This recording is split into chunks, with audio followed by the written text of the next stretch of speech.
God has given us life to live, and that life is best lived by grace.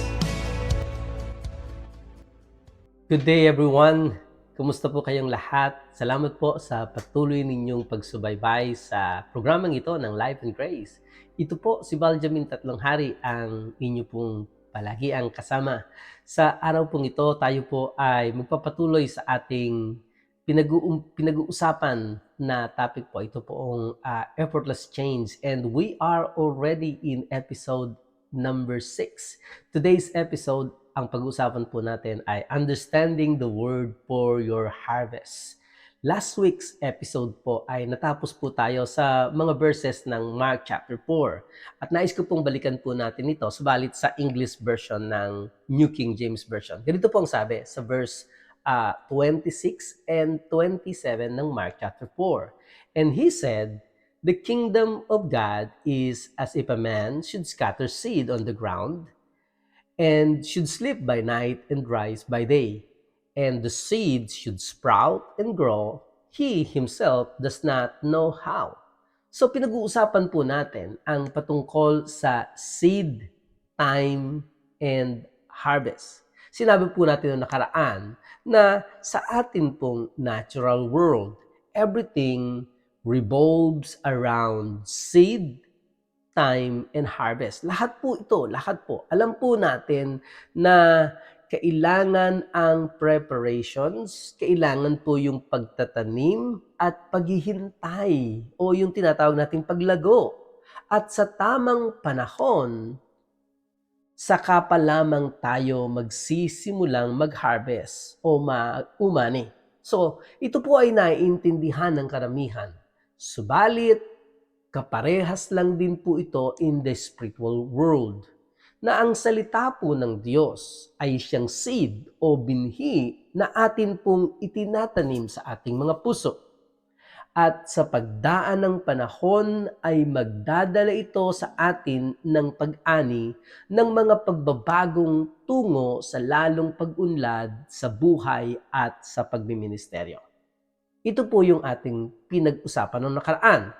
At kasama po sa atin pong nadiinan na hindi mo ito pwedeng madaliin, hindi mo ito pwedeng madaliin basta na lamang upang makuha ang iyong harvest. Okay? God just doesn't give you everything that you desire or need all at once. Dahil kailangan nga po ng growth process. Kailangan po nung paglago, kailangan po noong paghihintay. Pag ikaw po ay nagtanim, kailangan mong maghintay ng panahon, ito po yung time, upang pagdaan ng panahon, ikaw ay aani ng iyong tinanim. You cannot go and immediately want all the fruit of a harvest without going through seed and time. Ang mga naisin po o kalooban ng Diyos sa atin pong buhay ay hindi nangyayari automatically. God's will for our lives doesn't come immediately. There is a growth process. Seed, time, and harvest. So palagi po natin tatandaan. Ito po kasi ang isang dahilan kung bakit sa ating mga Kristiyano ay hindi natin ine-encourage ang pagtaya sa loto o anything like that, because dinadala tayo nito sa mentality na makuha agad natin ang ating gusto na labas po sa prinsipyo na ito ng seed, time, and harvest. There is a law of the kingdom na sinasabi pong a man reaps what you sow, Galatians chapter 6 verse 7. Naaanihin po ng tao kung ano ang kanyang tinanim. Sa pagtaya po ng loto, wala kang itinanim, pero nagdi-desire kang umani. Nagdidepende na lamang tayo sa kung ano ang pwedeng mangyari by chance, instead na magtiwala at umasa kay Lord na ginagawa ng ating, na siyang nagpapala sa mga bagay na ginagawa ng ating mga kamay. Ito po ang kanyang ipinangako sa atin. Ang sabi po niya ay pagpapalain niya ang bawat hawakan ng ating kamay.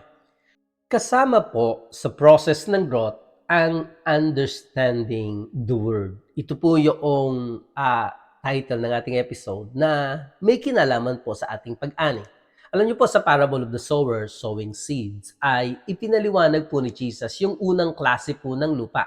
Ito po yung nahasikan ng binhi sa daanan at ayon po kay Jesus, ito po yung klase ng puso ng tao na tumatanggap ng salita ng Diyos ngunit hindi naunawaan. Sabi po ng Mateo Kapitulo 13, talatang 9 ay ganito, kapag ang isang tao ay nakikinig tungkol sa kaharian, ngunit hindi niya ito inuunawa, dumarating ang diablo at inaagaw ang naihasik sa kanyang puso. Ito ang tinutukoy ng mga naihasik sa may tabing daan. So, ibig sabihin po, understanding is absolutely critical for the Word of God to work in our life. Kailangan po ng pangunawa kasi po kapag nakakarinig nga tayo ng salita ng Diyos about the kingdom of God, pero hindi naman natin inuunawa, then hindi po din ito sumisibol. Hindi rin po ito nagbubunga or hindi po din ito nag-germinate sa ating mga puso. So, pwede mong sabihin na kailangan mo ring sabihin ng salita ng Diyos sa iyong buhay dahil ang pananampalataya ay gumagana at nagsasalita. Sabi nga po natin sa English, faith speaks. And totoo pong mabuting bagay ang mag-speak ng salita ng Diyos because faith comes by hearing and hearing by the Word of God. Sabi po ng Romans chapter 10 verse 17, but you should not just recite the word without understanding what you are saying. Hindi lamang po tayo basta salita na lang ng salita nang hindi naman naiintindihan ang ating sinasabi.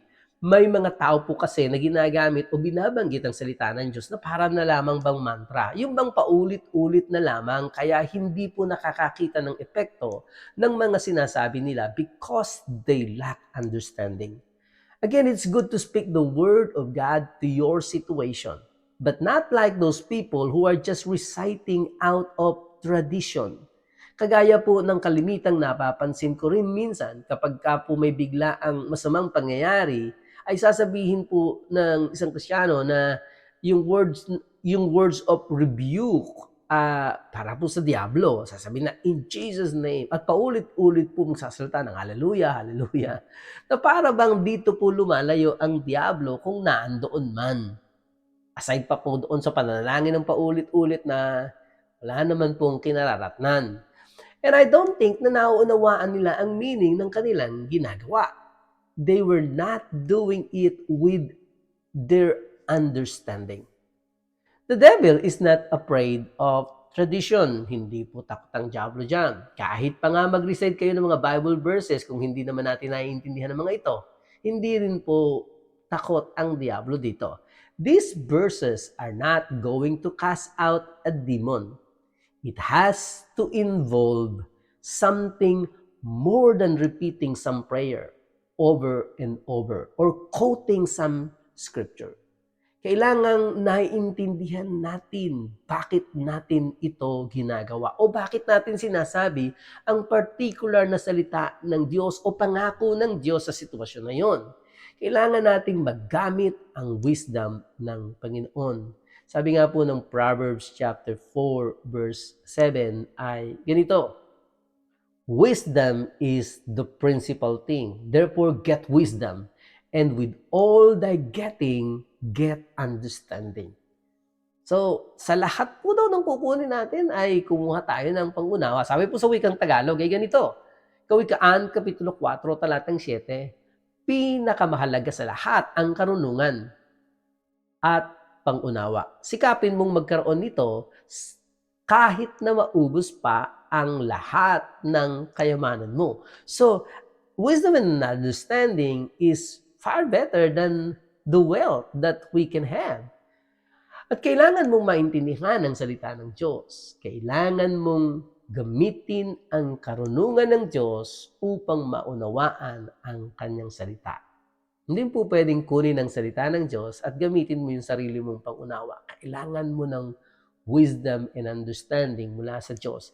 Kailangan mo itong gawin ng palagian, consistent sa iyong buhay.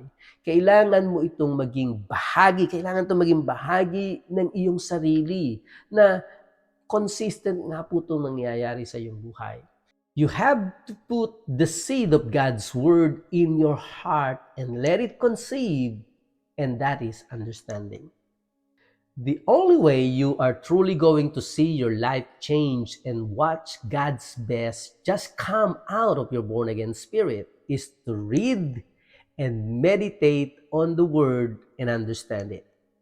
If you don't understand the word, Satan just comes immediately and steal it away. Sabi nga po sa binasa nating Tagalog Bible ay dumarating ang diablo at inaagaw ang naihasik sa inyong mga puso. Kailangan mong maintindihan ang salita ng Diyos before you can really receive it and see it produce. Kailangan din nating malaman kung kailan nararapat na panahon para umani. And along with knowing how to seed and allowing time for things to mature, there is also a proper time to harvest.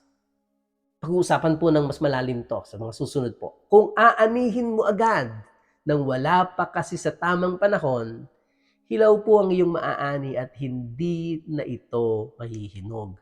And basically, you will kill your harvest if you reap it too soon. Gayon din naman po, kung aanihin mo ito ng lampas sa tamang panahon. If you wait too long to harvest, it will die on the vine and begin to rot. Mabubulok po ito. There is a proper time to reap your harvest, and it takes just as much wisdom to know when to reap as it does when to sow.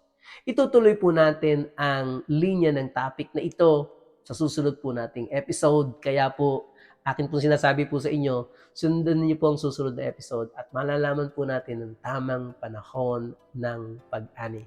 Ito po si Baljamin Tatlong Hari. Kami po ay umaasang meron kayong natutunan at meron kayong maime-meditate ngayong buong isang linggo.